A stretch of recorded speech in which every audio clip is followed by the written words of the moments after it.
Good afternoon. I'm Leandra Clark. I'm a fourth-year doctoral student at the University of Wisconsin-Madison. I'm at the Association of Black Psychologists annual convention. It's our 40th convention, and I have the honor of interviewing Dr. Naeem Akbar. Dr. Akbar, I want to start off by asking you a little bit about your background, where you're from, where you grew up.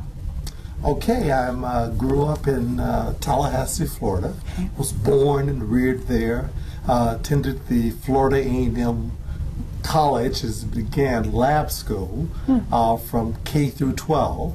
And so I spent all of my early life there. In fact, until the time I finished college, and I went off to the University of Michigan as an undergraduate, and ended up staying there for the duration of my training. So I really pretty much have lived two major places for most of my life. Growing up on Florida A&M's campus for the first part of my life through adolescence, and then doing my entire secondary, graduate and undergraduate and graduate work at the University of Michigan in Ann Arbor. Wow. Growing up, you say, at the Florida A&M campus. What were some of the early influences that you had? Who inspired you to pursue education? Well, you know, it's an interesting thing. This was the lab school at Florida A&M. I see. And the school was originally founded to kind of service the professors and university personnel the children of the university personnel there at Florida A&M. So it was almost taken as a sine qua non. I mean, like, you know, it was just inevitable that everybody who finished FAMU High went to college. I see. And so almost from the very beginning, we assumed that college was inevitable. So the whole issue of high school dropouts, you know, not continuing after high school was not even a part of my experience. And so I really kind of grew up in that kind of environment. And it was a very rich, what I call very much black bourgeois kind of environment, in the sense that it really encouraged achievement. It encouraged performance to the very best. In fact, even though I grew up in the segregated South, because of course I was born in the mid-40s, and so all the way through school, I finished high school in 1961. So for most of my life, I lived in a fully segregated South. And FAMU High was a completely segregated school. In fact, desegregation did not come to Tallahassee until after I finished high school. So my entire youth was in the segregated South. In spite of that, because of the rich encouragement and the high achievement orientation of that particular environment that I grew up in, there was kind of no sense of all the negative stuff that you were supposed to get in the segregated South and the segregated Southern environment. So despite, and it's almost paradoxical, because despite the fact that the system of segregation was based upon the assumption of black inferiority, we didn't know anything about that. We thought we were better than everybody, as good as anybody. And our contact with white people, and this is one of the interesting things I like to tell, I really never had a peer conversation with a white person until I was a freshman in college. So I was 17 years old before I sat down with say a white peer or even a white person, except as a clerk at a store or someone who I dealt with in some type of formal way. But on an informal basis, I never had any white associates until I was out of high school. So my world was a completely black world. Wow. It was a completely black world. And it was a black world where we believed that the sky was the limit. We didn't feel that there were any limitations. Even though we knew segregation was out there, we knew limitations were out there, we knew exclusions were out there, within the milieu that we'd structured for ourselves, we believed that the sky was the limit. So what was that transition like from high school, from this rich environment where you believed the sky was the limit? What was it like when you transitioned to college? I'm not sure. I guess that's probably why I'm kind of schizophrenic today, because the interesting thing is that all of my teachers, all the professionals I interacted with, my doctors and my lawyers, and everybody I interacted with through high school were all black. And then after I finished high school and went to the University of Michigan to attend undergraduate school, for the rest of my education career, I never had another black teacher.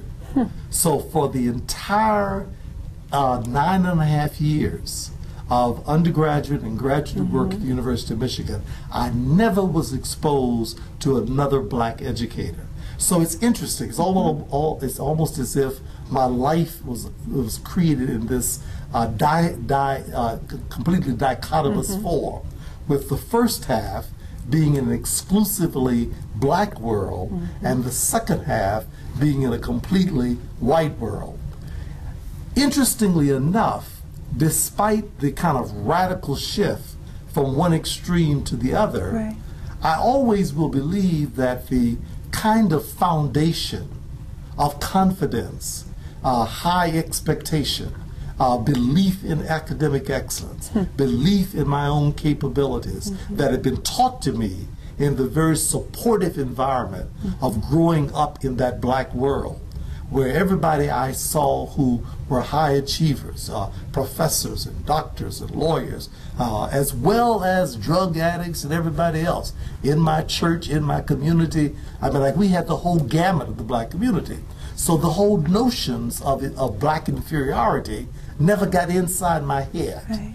We had black failures, like everybody else did, but we didn't see that as an inevitability by any means. And it was because of that very supportive foundation that by the time I got to the University of Michigan, even though in addition to not having any more black teachers after I got in undergraduate school, for most of my classes at the University of Michigan, I was one of maybe two at the very most of black undergraduates. So there were very few black students at U of L because I got there in 1961. Wow. And so for most of my career, I was in this totally white environment. But I was never intimidated. I think I was too arrogant to be intimidated.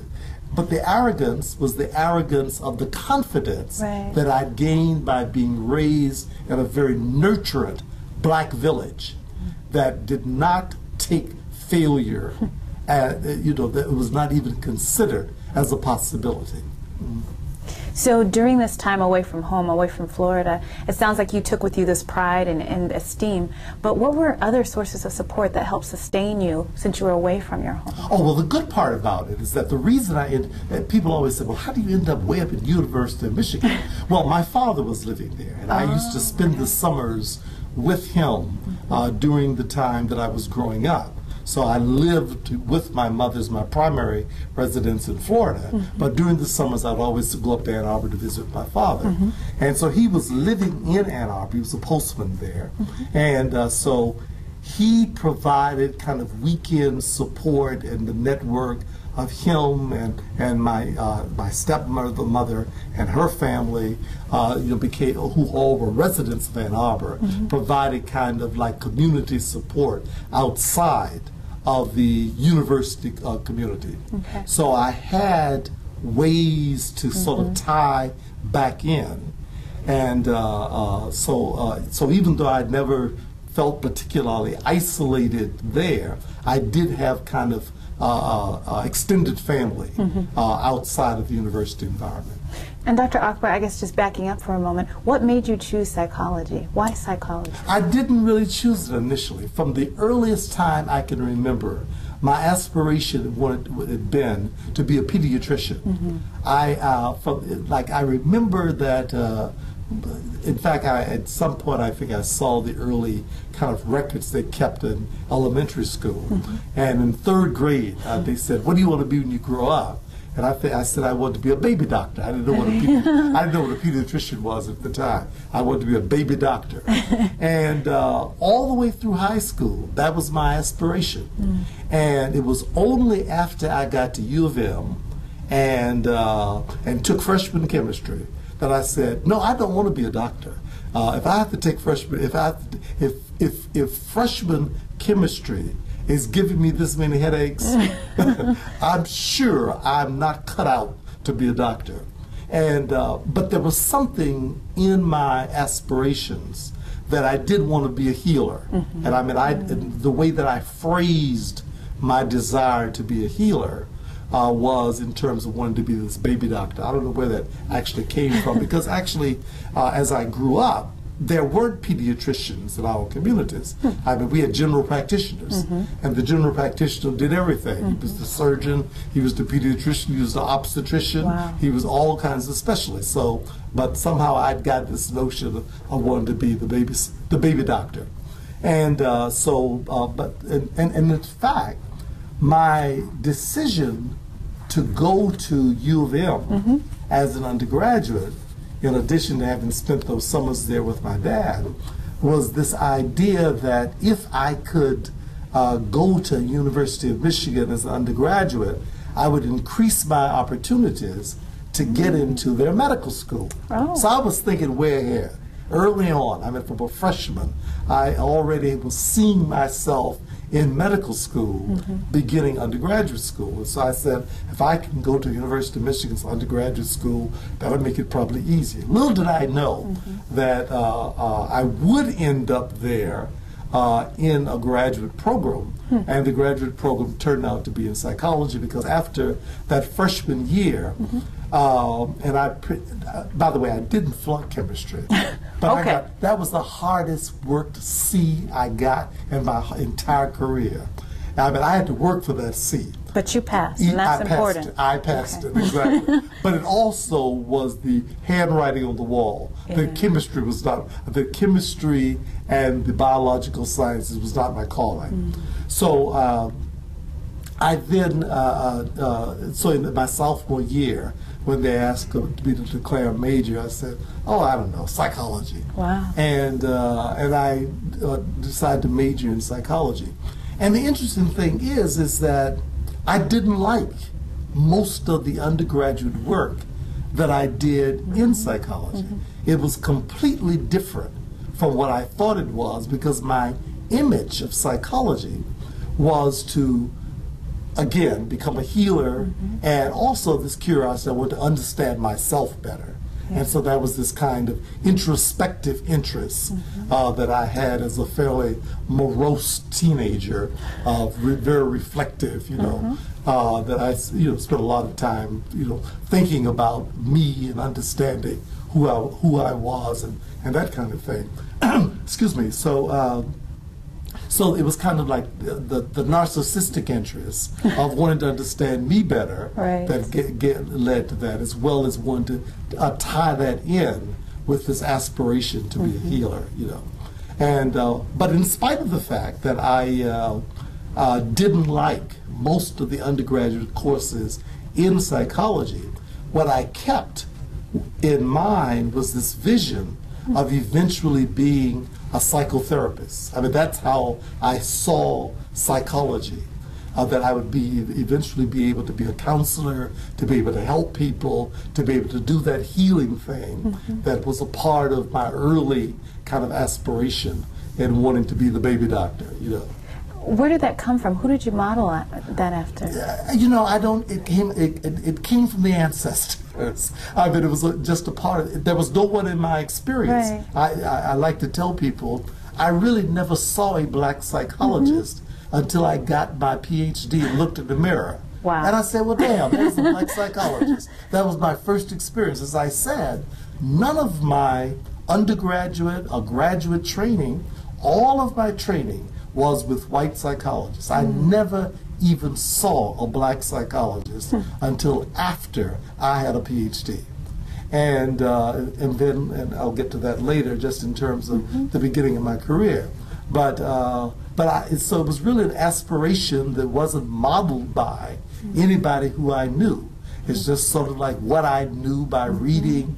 And I also grew up on movies too, on 40s and 50s movies. So I like the idea of and of course I had the notion of psychiatrists and psychologists not being very different, but this whole kind of notion of helping people understand their minds and understand themselves was a part of it. So it was kind of modeled, I brought out of the pop culture that it was a kind of a personal aspiration. Wow. So what happened for you post-graduation from graduate school? What did you do? I did nothing. I went from graduate school? Yeah. Oh, yes. Okay. Well, by that time, I had a much clearer notion about what I wanted to. By the time I'd gotten through graduate school, I had a much clearer idea of what psychology was going to be and what I wanted to do with it. Because I went to my education, undergraduate and graduate education, was the decade of the 60s. So I was in school from 61 to 70. And that is, without a doubt, I believe, in terms of modern history, probably one of the richest times in terms of an entire culture of black consciousness that has not been repeated since. And only as I read about times maybe like the Harlem Renaissance has the broader culture been about that. So as I grew up and went through undergraduate and graduate school, and even though I didn't have any kind of formal instructors as such, constantly throughout my undergraduate and graduate career, Malcolm X came to campus, and Martin Luther King came to campus. Of course, Martin Luther King was assassinated during the time. The riots in Detroit were during the latter part of my graduate career. So all around me, the last poets, all kind of black poets, Leroy Jones, Imam Baraka, all of these kinds of things were just rich in that environment. And Ann Arbor being an extremely progressive kind of environment, even though there were very few black people around, there was a very high, highly literate and liberal, I guess, population, where there was a tremendous amount of interest in social issues and social and progressive change. And so during the time that I was in graduate school, there was a lot of student protest and everything, and so I was a part of the very famous Black Action movement at the University of Michigan that closed down the University of Michigan for about 6 weeks of black student protests with demands of increasing scholarships and everything. So there was a lot of activism going on in the milieu of the university. So despite our limited numbers, it was just so much happening outside that I was getting this stimulation from everywhere. So it's almost like my black consciousness was being ignited by the atmosphere of the times, and my intellectual curiosity was being activated by a very rich intellectual environment. And with all due respect, even though I still believe that predominantly white institutions are by and large institutions for miseducation. But what I do have to acknowledge is that many of the major white institutions are committed to intellectual excellence in terms of teaching white people to know about themselves. And so with the consciousness outside, I began to model for us what they were doing for them.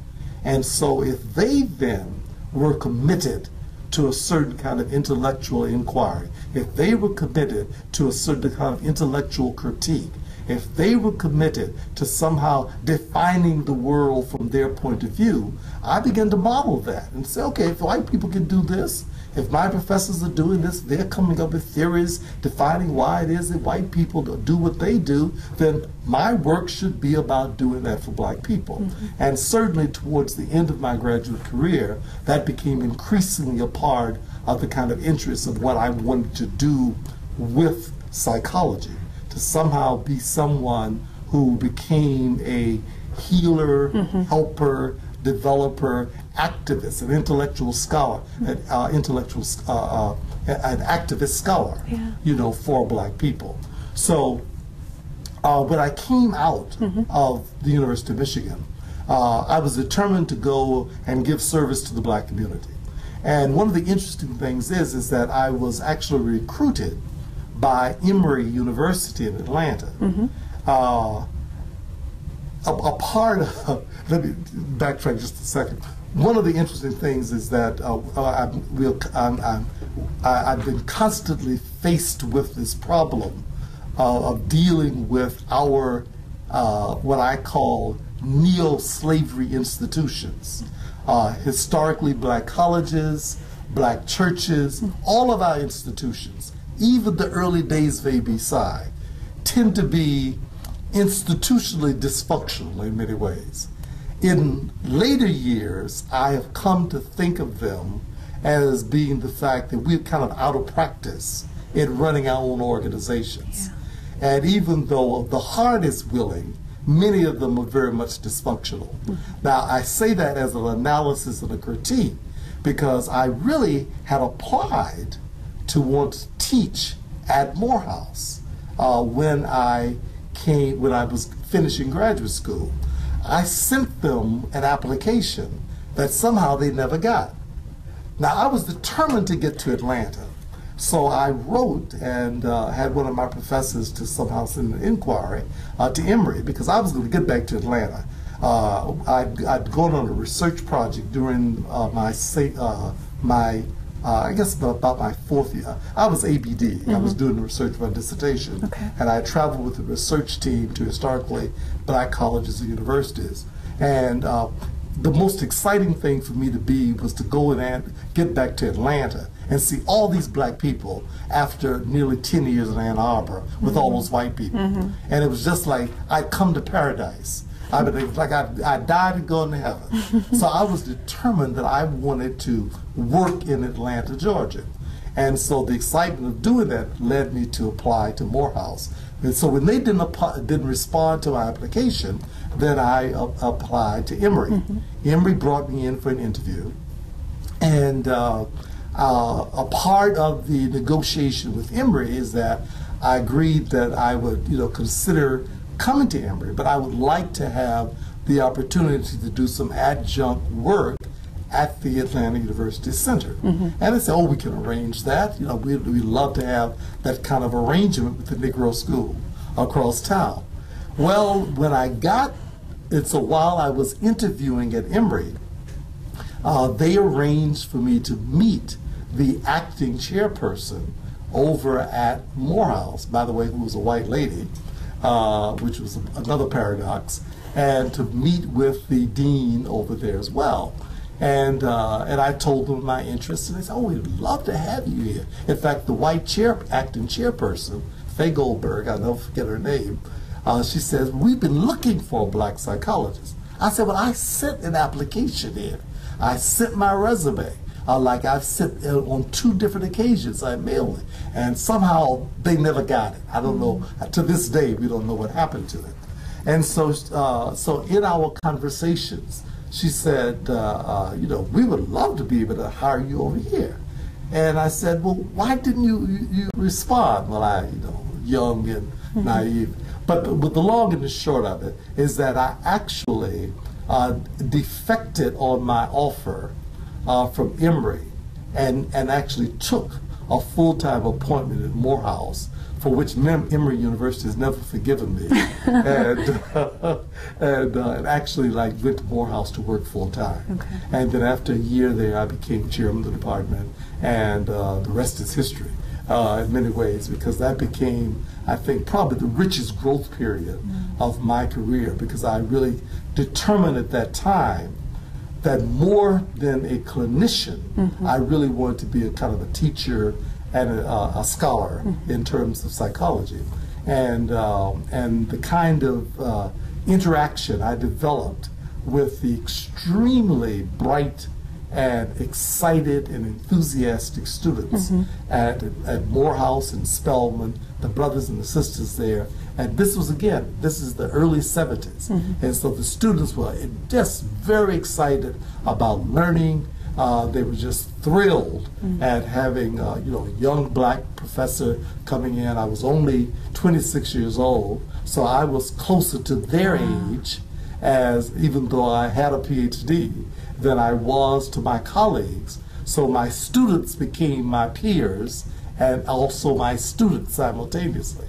So for those 5 years there, I was, I pretty much my life was that department of psychology at Morehouse. And so I taught the first class in black psychology, probably one of the first courses in black psychology ever offered. We made it up, there was no such thing as black psychology. Wow. So we just pulled together stuff and began to put the ideas, because we'd started having this dialogue about a psychology that was relevant to us, we being a couple of the graduate students who were at U of M at that time, who subsequently became colleagues and early co-authors with some other works that I'll tell you about shortly. But that then became kind of the impetus for beginning to kind of build this kind of commitment to a black psychology, educational environment. And then the crowning blow, feat of that whole thing was that within those 5 years I was at Morehouse, I was very much impacted and influenced by the Nation of Islam. And I joined the Nation. Now you're thinking about something, talking about something that was a radical move. This was on a Baptist college campus. And a very, very, very conservative bourgeois Negroes who thought that those black Muslims were crazy. But I was crazy enough and young enough at that time that it didn't matter. And so I came there as a kind of a rebel who had the intellectual credentials that they wanted and accepted. And so they accepted me on that basis, but they didn't know what they were really getting.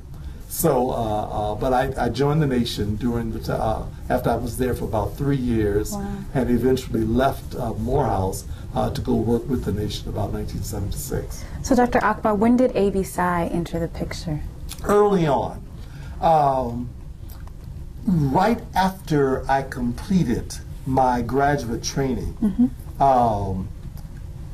I've mentioned that there were there were a number of graduate students at University of Michigan. A group of students, Harriet McAdoo, Harriet and her husband, John McAdoo. Harriet and John McAdoo were in the psychology social work PhD program at the University of Michigan.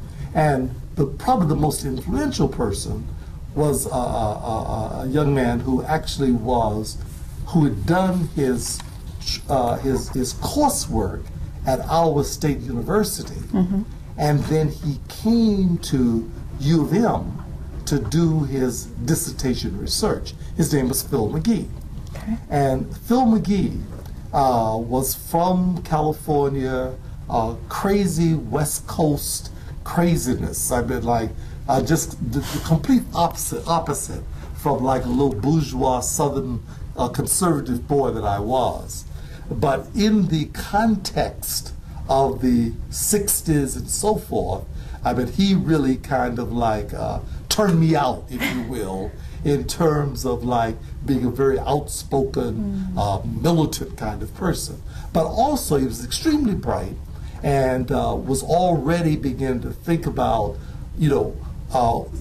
I can do this psychology stuff, but if it's not going to service black people, then basically what difference does it make? You know, what good is it? So we actually became very, very good friends, and we used to sit around the table in our planning protest meetings and everything else, talking about how to apply psychology to a change in the social environment and everything like that. And so Phil and I became very, very good friends. That became a very important point because after I finished U of M, finished my doctorate, and Phil completed his his dissertation work, he went on to the faculty at Stanford. And it was at Stanford that he became a colleague of Cedric Clark.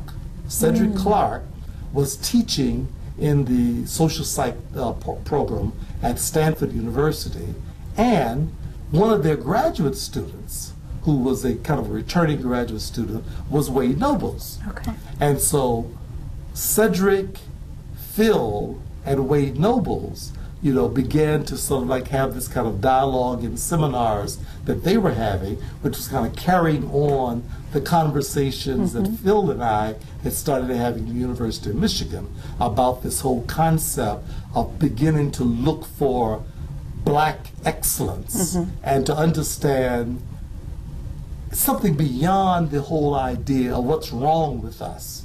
You know, begin to look at the source of our strength. Yeah.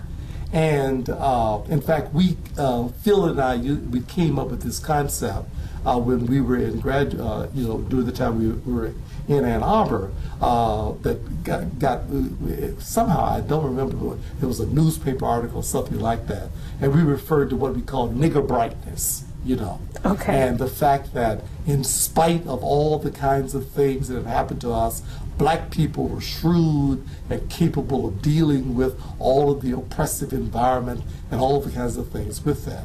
Well, that concept kind of morphed into the ideas that Cedric Clark, Wade Nobles, and Phil began to talk about in their seminars they were having at Stanford about how we then begin to identify the source of our strength.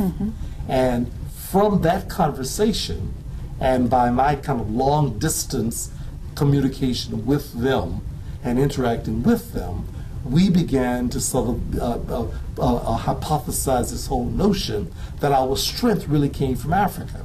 And despite the fact of having gone through slavery and oppression and racism and all those other kinds of things, we were more than just a reaction to oppression. We were something much stronger than that. So we began to, during the course of the year, Phil and Cedric would come over to Morehouse and did seminars there. I came out here 2 or 3 times during the course of the year. So we began to put together kind of conference presentations to go to ABSI.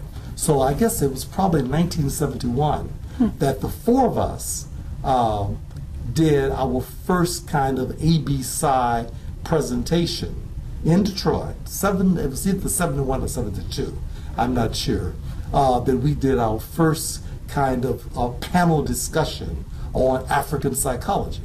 And then a couple of years, and we continued to do those almost every year. It became like a standard piece of ABSI.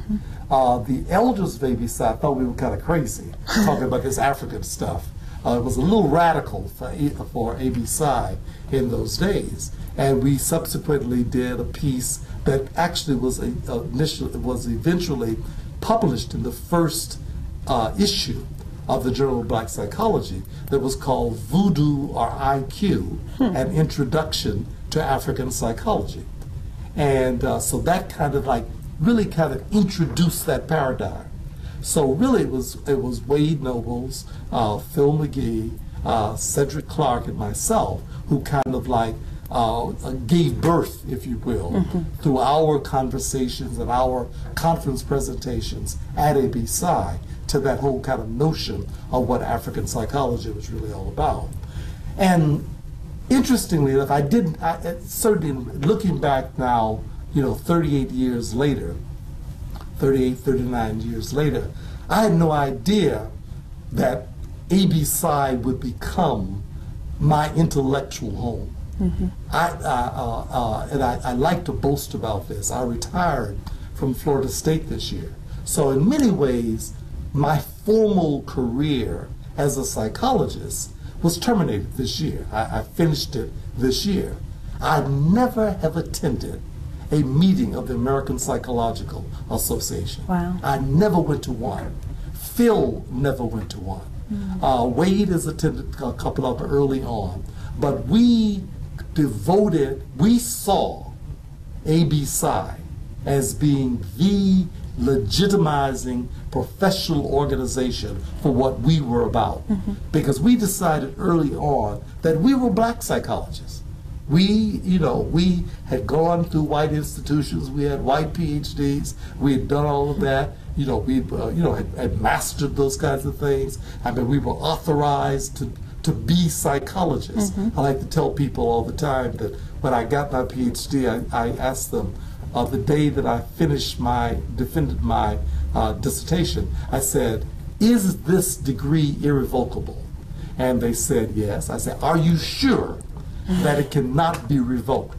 They said, "You're now Dr." My name then was Luther Weems. "You're now Dr. Luther Weems, and you will be a Doctor of Philosophy and Clinical Psychology from the University of Michigan in perpetuity." I said, "Okay, that's all I wanted to know." So from that point on, I have never felt any need or desire to prove my legitimacy and to seek authorization or certification by white people.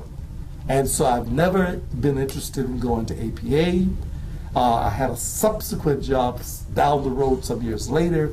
I ended up with a similar kind of situation of wanting to teach at FAMU in Tallahassee, which I'd grown up on that campus. And so kind of like a hidden part of my aspiration eventually was wanting to get back there. So when I eventually moved back to Tallahassee some years later, I'd applied to FAMU. FAMU wouldn't hire me. By that time, I was Naim Akbar, and I was a black Muslim. And so the most frightening thing for this conservative HBCU was that I was going to come there and cause trouble with all this radical stuff. And so despite the fact that my credentials were impeccable, I was writing, I'd been the chairman of the psychology department at Morehouse and everything else, I had this smear on my record that I was a black Muslim. But like within Atlanta, I was determined to move back to Tallahassee. I was married then. I wanted to raise my children there in Tallahassee to be closer to my family and things like that. And so I was determined to get back to Tallahassee. So the director of the Black Studies program at Florida State hired me in Black Studies, which had to be based in a discipline. So he worked out an arrangement of getting me in psychology while being hired in Black Studies. So he kind of hired me with Black Studies program money and loaned me to psychology. And then a couple of years later, they worked out something to offer me a full-time position in psychology. But the bottom line was that it was just kind of an arrangement to get me back to Tallahassee. And the reason that people always say, well, like, if you're so black and you're so committed to black folks, why didn't you come to teach at FAMU? FAMU wouldn't touch me with a 10-foot pole. They wanted no parts of me. In fact, the Dean of Academic Affairs at FAMU, and this was now, I'm talking about 78, 79, when I was making this move back to Tallahassee. She pretty much told, at that point, the chairman of the psychology department, we want no parts of this man here. He's too radical, he's going to cause us problems. So Dr. Akbar, what do you think are the current challenges in the black community? Okay. Some of the key ones. Probably the major challenge is the same as it was, I believe, at the beginning of my career. And that is the issue of knowing, accepting, and appreciating who we are and what we can do. And this commitment that I've had for my entire career to take control of our own fate, to take control of our own thinking, to take control of our own ideas, and to begin to build institutions that are reflective of the best that we can be. And I think that the fact that we are still 160 some years, 150 years in emancipation, still almost totally dependent on the institutions that are never going to serve us well. The fact that we don't own educational institutions, the reason that I love ABSI so much is that it's a professional organization that has been too long a mom and pop operation. But I've given my whole life to this because this is the organization that legitimizes what it is that black psychology needs to do, and that is the liberation of the black mind. And so the challenge the major challenge that we face is this persistent enslavement of the black mind, meaning that we do not appreciate our capacity to do for ourselves what other people do for themselves. The fact that we don't understand the power of self-knowledge and in knowing who you are and appreciating the resilience that's built in to our experience and the kind of things that we've been able to do in the arts, in the sports world, the money we've been able to make for other people, we can make those for ourselves. That we can build institutions that we legitimize for us. We can build a scholarship that is based upon our research and our theories. And one of the exciting things that ABSI has offered me, and I think that black psychology has offered me, is kind of demonstration that if you have the arrogance, the confidence, and the understanding of who you are, you can gain the respect of the entire world to respect your right to define you for you. If we develop that kind of confidence, if we develop that kind of mental liberation, the drug problems disappear, the family problems disappear, the economic problems disappear.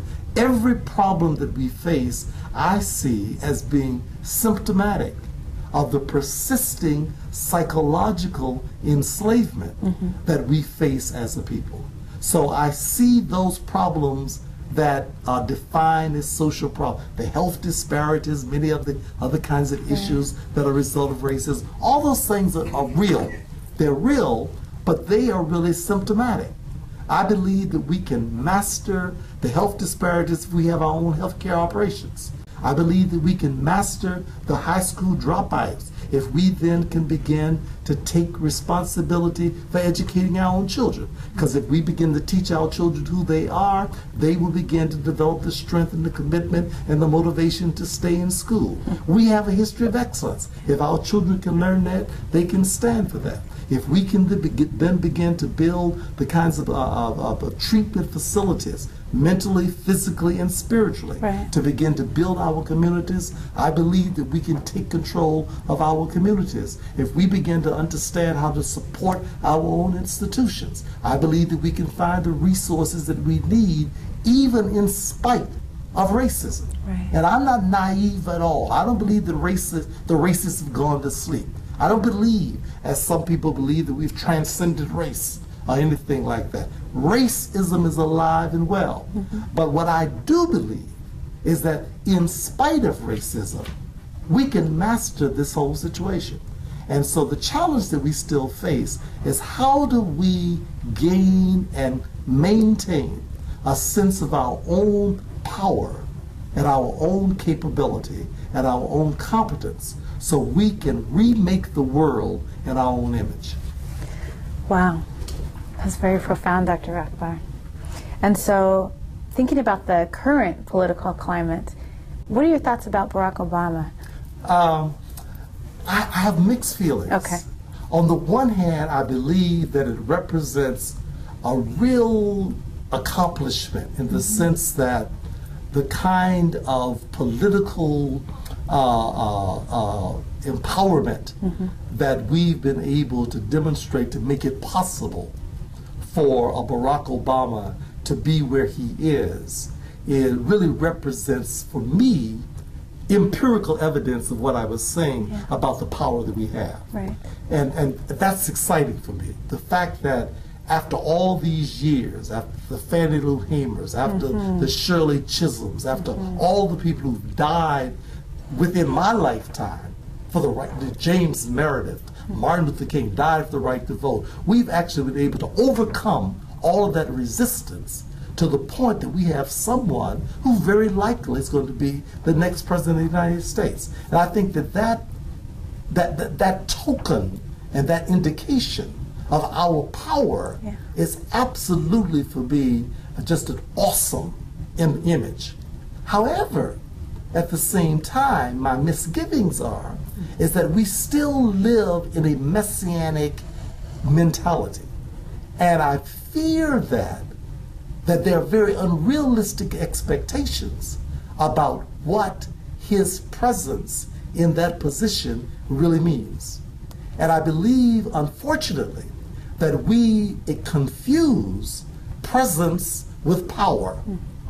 And even though he can be present in the White House, unless we then begin to build the kind of groundswell of support for our own agenda, it doesn't matter whether he's in the White House or not. We've got to have the kind of confidence and commitment that once he's there, we've still got to be committed to providing him the kind of backup to be able to do whatever needs to be done. So he can give a kind of a symbolic support to that. That's one part of it. The other part of it is that I'm fearful that he will symbolically begin to let white America off the hook. They will begin to believe that we've now transcended race. What do you mean? There's no racism in America. Look, we've got a black president. So we are now good white people. We voted for him. What do you want, people? You know, the bottom line is that presence is not power. Right. It has not changed the fundamental absence of a concept in the American politic that begins to speak to the fact that our children are still being miseducated.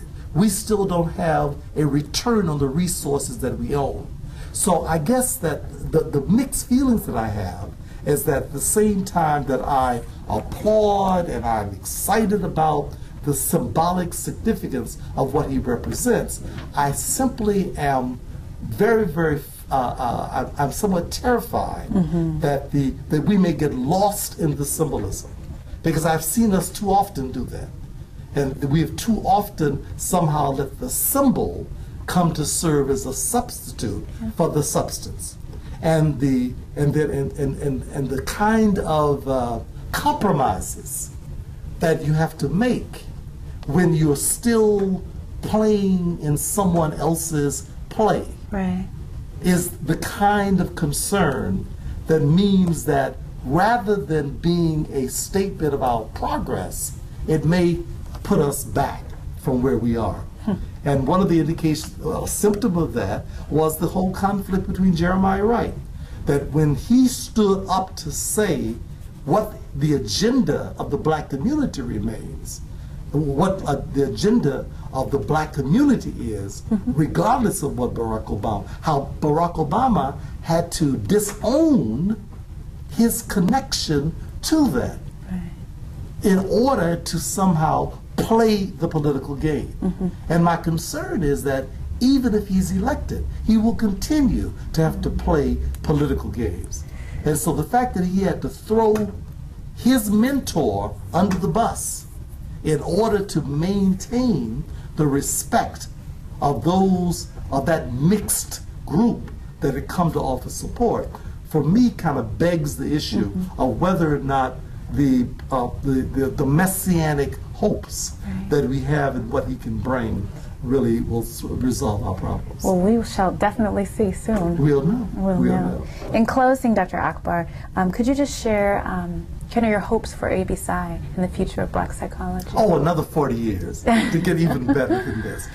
In many ways, My experience at this conference here at this 40th anniversary, and to see young people such as you and all of the young people who are now stepping up to the leadership.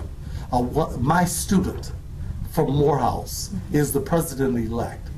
He was one of those young people who used to sit around my office back when I started teaching in Morehouse some 35 years ago.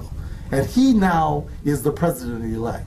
So the mantle is being passed on. So the year that I retire precedes his year of coming into the presidency of ABC. And around him is a whole cadre of young, energetic people who have the same vision for taking ABC to where we wanted to take it 40 years ago. Wow. But you have the foundation of all that we've done in the 40 years before. And that, on top of the fact that we have come through periods when we couldn't pay the rent to keep the organization going. We could not pay our bills. The federal government was about to put us all in jail because we were in the red as an organization. The fact that we have for the last 2 years been financially solvent and able to operate as an independent institution with nobody's money but ours. Nobody's given us any money, no funding from APA. This has been black folks' money running a black institution. So my hope is, and my vision is, and my absolute excitement is that this is simply a prophecy for where we're going to go as an independent organization that defines us for us to build a future that is going to be even better than it's been in the last 4 years. Wow. Well, Dr. Akbar, thank you so much for laying that foundation. We're definitely building upon it. Well, thank you so much. I thank you for your time in the interview. Well, thank you for taking the time to hear my words. It's important. Hear my preaching. It's important. Thank you. This is Leandra Clark. I've been interviewing Dr. Naeem Akbar. We are at the ABC annual convention. It's the 40th convention. Thanks for tuning in.